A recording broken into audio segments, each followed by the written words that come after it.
Allah masih berikan kita kesempatan hidup. Alhamdulillah. Ada doa dari Saudara Wali, ada qasidah.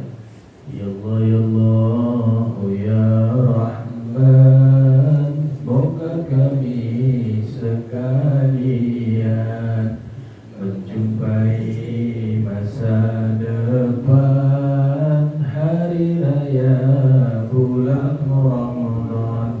Ada syair beliau dengan qasidah seperti tersebut, maka adalah lantunan doa yang mudah-mudahan kita jumpa lagi di tahun mendatang. Kalau antum menghendaki dunia, kalau antum menghendaki akhirat, maka kau tidak akan minta untuk panjang umur. Anak punya guru, dua guru anak yang dekat sama anak, tidak ada yang pernah mau didoakan panjang umur, nggak mau. Karena dia tahu dari kitab-kitab sholihin, dia lihat ini luar biasa kejadian zaman-zaman sekarang. Masya Allah, nauzubillah. Jelek amat, sedang ngaca ya. Kecakapan orang pelet ya. Kerja enak orang musuhin, nggak punya kerjaan orang katain. Kayak gitu tuh dunia terburuk gitu. Dunia Allah Ta'ala tuh udah bikin nih. Akhir-akhir zaman ini Allah Ta'ala itu udah sering-sering memandang kepada umat Sayyidina Muhammad. Allah kasih kita kesempatan banyak-banyak beristighfar di bulan yang penuh dengan ampunan, yaitu bulannya Sayyidina Muhammad, bulannya Sayyid Istighfar.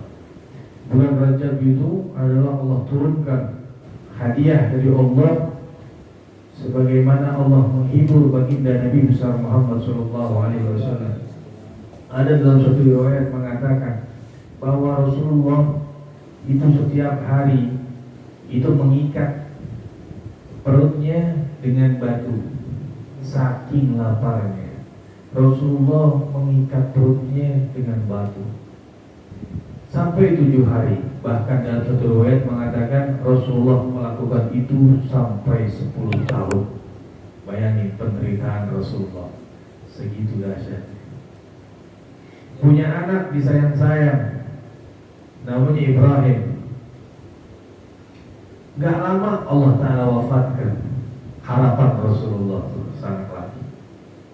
Punya anak lagi, ada beberapa, Allah wafatin semuanya. Bagaimana Rasulullah diterpa dengan kepiluan, kesedihan, penderitaan. Masya Allah. Kalau seandainya dunia itu setimbang dengan sayap lalat, kata Rasulullah, mustahil orang musyrik, mustahil orang kafir akan diberi minuman walaupun hanya seteguk. Gitu. Jangan berharap kesenangan dunia. Kita boleh berdoa meminta sama Allah apa-apa yang kita minta, silakan, karena Allah Subhanahu wa Ta'ala memperkenankan. Kata Allah dalam Al-Quran, Rabbi kubud'uni astajib lakum, minta kepadaku, niscaya akan kuperkenankan.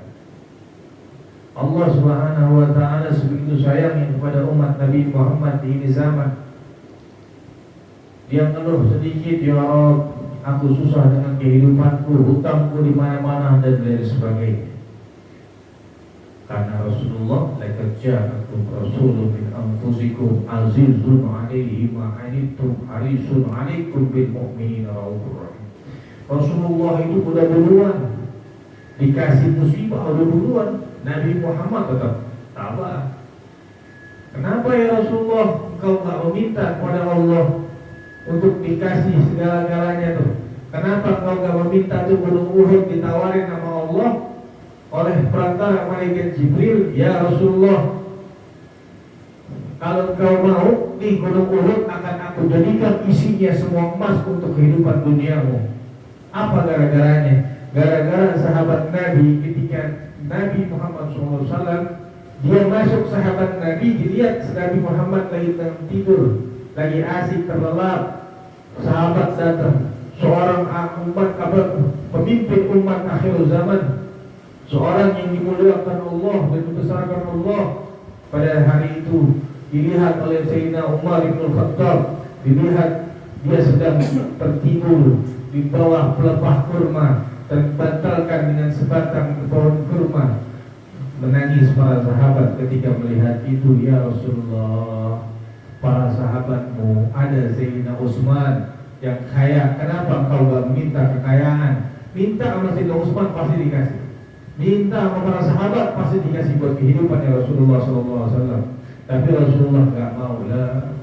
Tiba-tiba Allah Ta'ala tawarkan lewat perantara malaikat, ya Jibril, sampaikan tawaranku kepada Habibuna Muhammad, sampaikan tawaranku kepada beliau, bilang kalau dia berkenan untuk kehidupan dunia ini tanpa sedikit pun mengurangi kafiat yang ada di akhirat, akan aku jadikan gunung emas untuk kehidupan dunianya.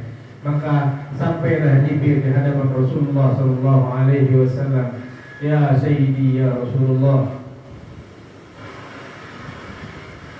ya Sayyidi ya Rasulullah, seandainya engkau mau kehidupan dunia ini, maka akan aku jadikan itu gunung Uhud menjadi emas buat kehidupan dunia. Maka kata Rasulullah apa?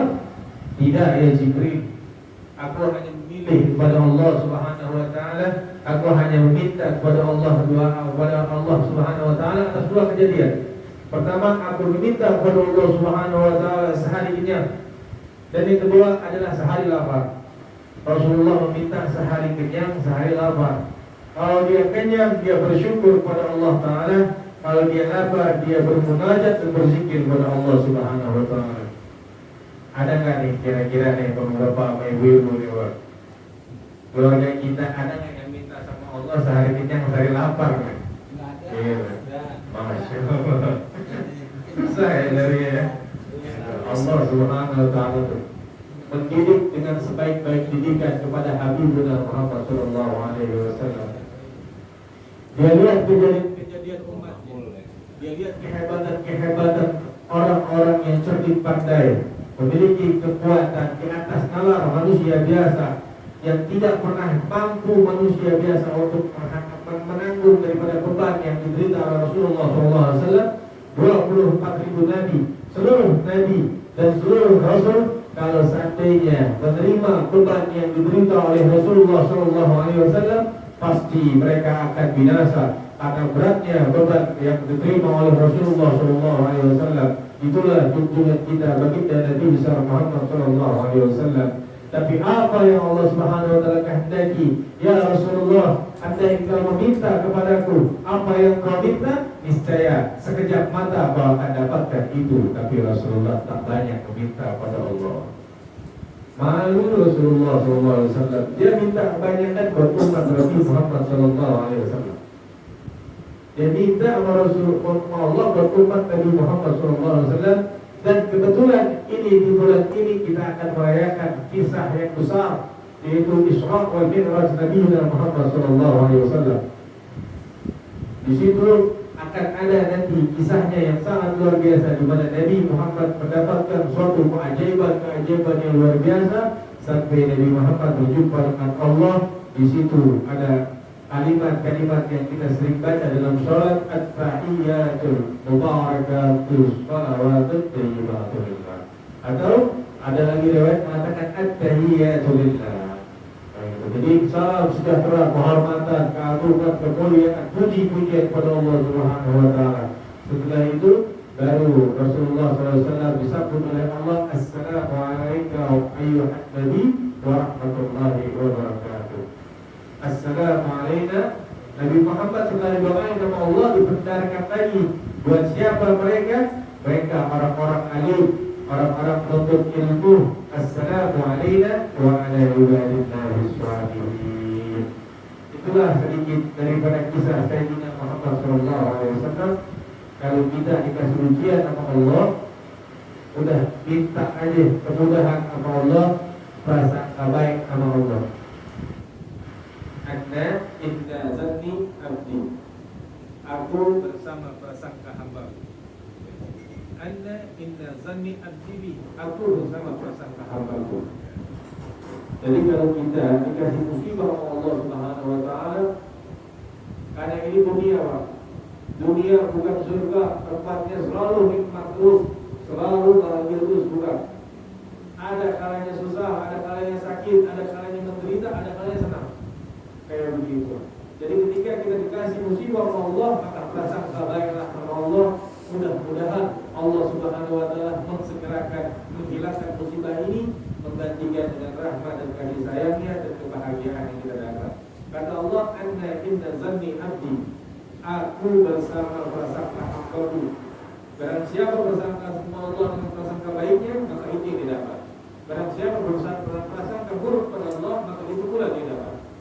Hadirin hadirat yang dimuliakan Allah, mudah-mudahan sedikit daripada nasihat ini Allah Subhanahu wa taala turunkan rahmat yang agung pada hari ini kepada diri kita dan anak keturunan kita dan leluhur-leluhur kita yang sudah mendahului kita, insyaallah. Hadirin hadirat yang dimuliakan Allah, kita kembali pembahasan